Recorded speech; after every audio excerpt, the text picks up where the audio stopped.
Assalamualaikum warahmatullahi wabarakatuh. Salam sejahtera teman-teman sekalian. Kali ini saya ingin membagikan suatu aplikasi ya. Tujuannya untuk sharing ya.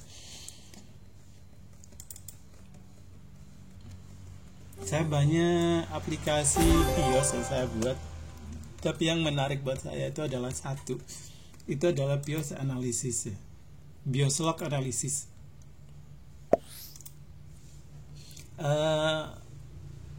Aplikasi ini saya buat untuk menganalisa event log ya. Jadi kalau BIOS itu kan setiap dinyalakan itu dia mencatat terus namanya itu adalah event log, sekalipun stringnya itu pendek ya, misalnya cuma 3 huruf, dia sudah punya nilai informasi yang panjang. Saya coba buka ulang dulu ya, saya restart aplikasinya. Oke. Sekarang saya aktifkan BIOS info dan saya buka file BIOS backup ya. Dari mana ya? Dari Asus ya. Ada Asus kayak nggak salah tadi. Oke. Asus X441. Saya coba share di sini.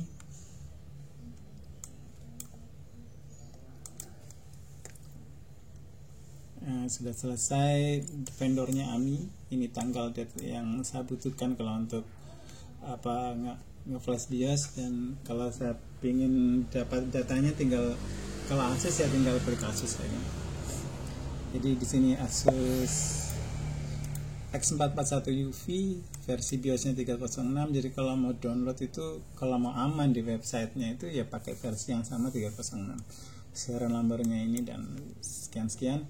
Yang menarik itu ada pada bagian ini, BIOS log analysis. Saya klik di sini, dia akan menganalisa file BIOS X441 tadi. Kita scroll ke atas ya. Perhatikan di sini yang dianalisa X441, dia mendapatkan biasanya banyak ya log yang dia dapat itu. Di sini saya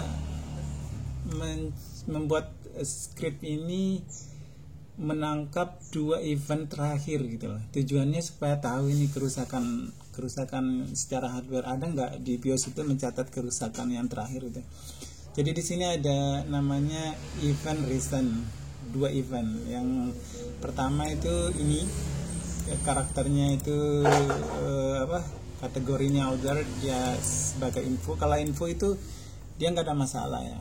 Kalau info dia cuma ngasih tahu aja, misalnya kayak ya booting atau semacamnya kayak gitulah, nggak ada yang penting, nggak ada hubungan dengan hardware. Atau info kayak update itu, kalau update Windows atau semacamnya. Event yang kedua itu juga info, jadi nggak ada. Pada event log yang terakhir kita tidak mendapatkan kerusakan secara hardware, artinya kita itu nggak bisa dapat informasi dari BIOS log ini tentang kerusakan terakhir. Namun di sini ada banyak catatan event logs dari BIOS yang akan membantu kita mengerti tentang perilaku laptop itu dari awal ya, dicatat. Di sini ada 1974. Kalau tanggalnya seperti ini, kemungkinan dia BIOSnya ini namanya total timeline entries. Jadi ketika logs itu dibuat, dia akan mencatat tanggal seperti ini. Selanjutnya itu dia menemukan error 86 event. Di sini ada payload error, device bisa jadi semacam kayak hard disk nggak terbaca, AP protokol error, atau seperti misalnya dia ada pada posisi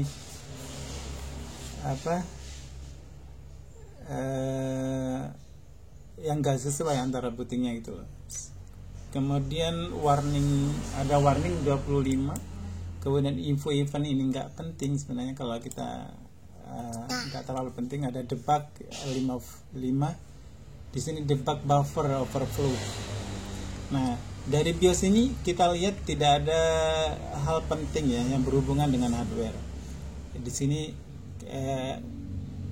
warningnya nggak ada, cuma info aja. Di sini error ada 120.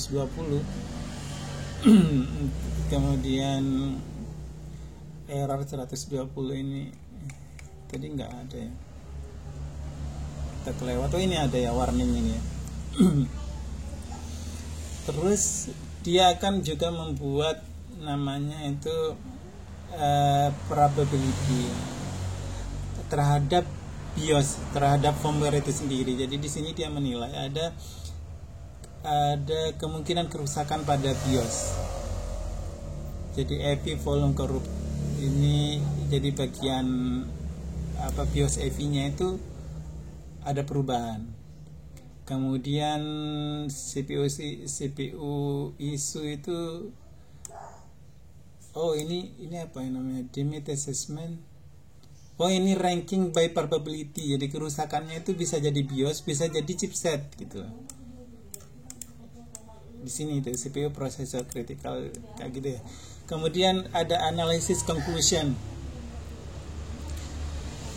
and summary. Jadi secara sistem itu dinyatakan poor.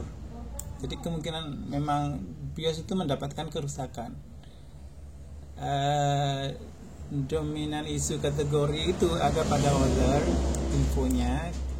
Info berarti mas probably value to firmware corruption. Jadi ada kemungkinan yang BIOS itu rusak.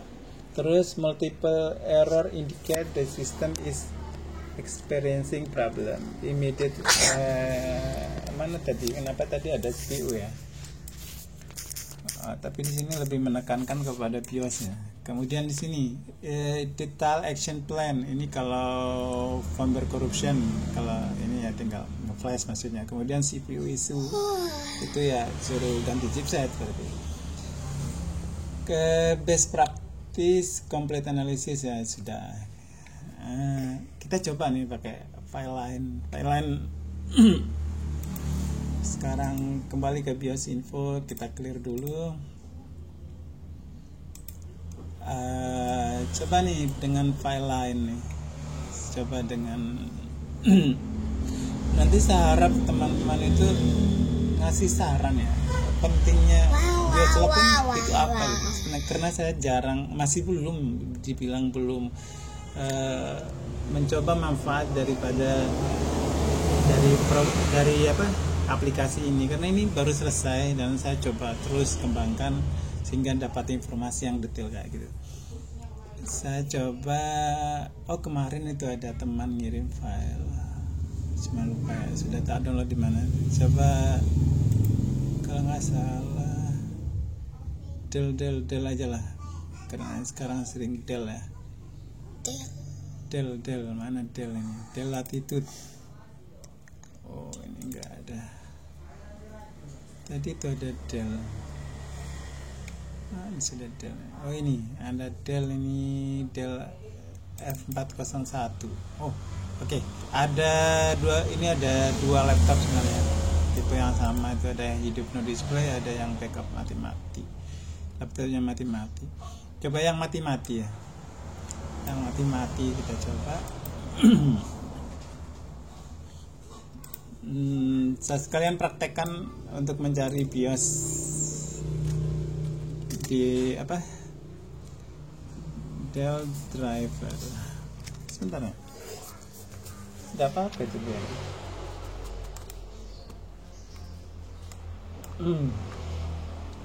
Udah terbuka di sini, tinggal kita cek data Dell-nya. Di sini kita dapat server stack-nya. Tinggal kita copy, kita paste di sini, kemudian search. Nah, ini Latitude 5490 dan kita tinggal cari versinya yang sesuai. Oke, kembali langsung ke ini lagi, balik lagi di sini BIOS analysis. Kita coba nih perbedaannya. BIOS log analysis. Kita pastikan yang file yang kita analisa itu yang tadi ya. Apa file yang tadi itu? Backup mati-mati ya, F401. Oke. Kita saya scroll ke atas ya. Oke, backup mati sesuai. Di sini info terakhir sama info dari sifatnya itu info bukan critical. Lanjut ke sistem event timeline-nya, dia mendapatkan 20 timeline entries. Jadi ada 20, kalau dia mendapatkan tanggal pencatatan logs itu ada 20 tanggal gitu loh. Dan tidak semua logs itu disimpan pakai timeline ya. Jadi ada yang ada timeline-nya, ada yang enggak. Di sini kayaknya yang ada timeline-nya itu kayak update kayak gini. Ada Microsoft.com kayak gini. Ini berarti dia ngupdate Windows kemungkinan ya. Atau Office lah. Kemudian event by priority level. Ada sistem status critical, ada 2 critical levelnya, ada 2. Apa itu path critical power off? Path critical power off. Saya belum bisa menjelaskannya. Error eventnya itu ada smart error, smart error. Lanjut di warning nih. Warning event ini kayaknya laptopnya memang betul-betul rusak. Ada warnanya delete failure, unknown clip, ada slide data, buffernya juga, kemudian infonya nggak penting, ada debugnya ini. Kemudian ini mungkin nanti bisa dikembangkan gitu ya, kayak debug errornya kayak gini, nanti kita pakai aplikasi lagi tambahan untuk menerjemah daripada logs itu. Cuman setiap vendor tuh pasti beda-beda. Lanjut ini nih, bootingnya tuh nggak ada masalah, cuman yang ditampilkan ini baru 5 dari 797 kali booting. Ada error 188 event, smart error default dan semacamnya, hardware 320 event. Jadi dia ada 320 event kejadian yang dicatat oleh BIOS itu yang berhubungan dengan hardware. Pertama itu ada thermal, ada power clear, ada CPU core-nya, ada fan control, overload,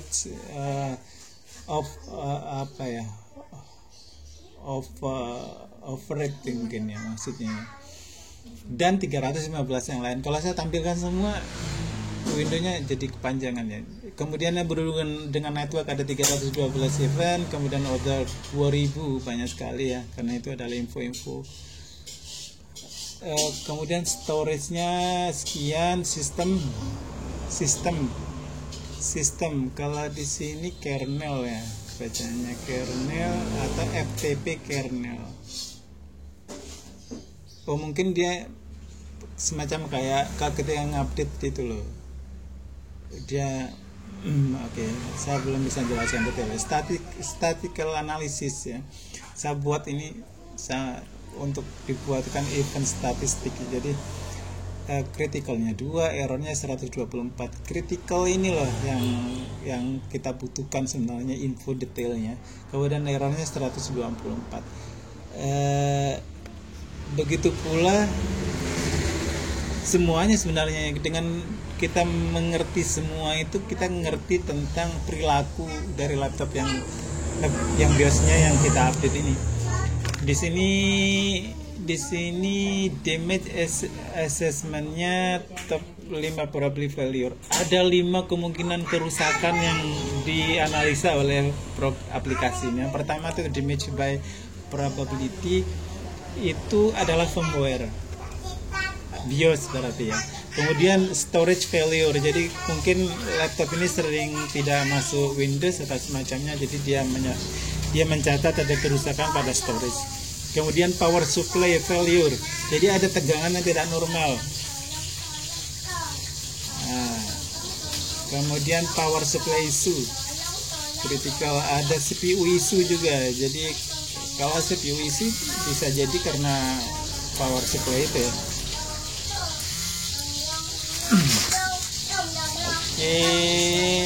Sudah agak siang ya sebelum nanti. Ke analisis conclusionnya, jadi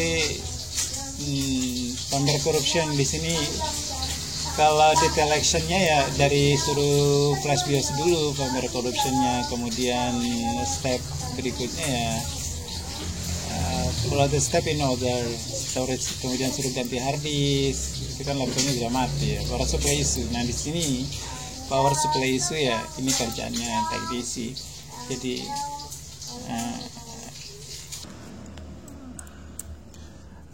saya rasa cukup ya. Mudah-mudahan aplikasi ini nanti bisa dikembangkan ya oleh teman-teman yang lain dan lebih bermanfaat. Terima kasih. Assalamualaikum warahmatullahi wabarakatuh.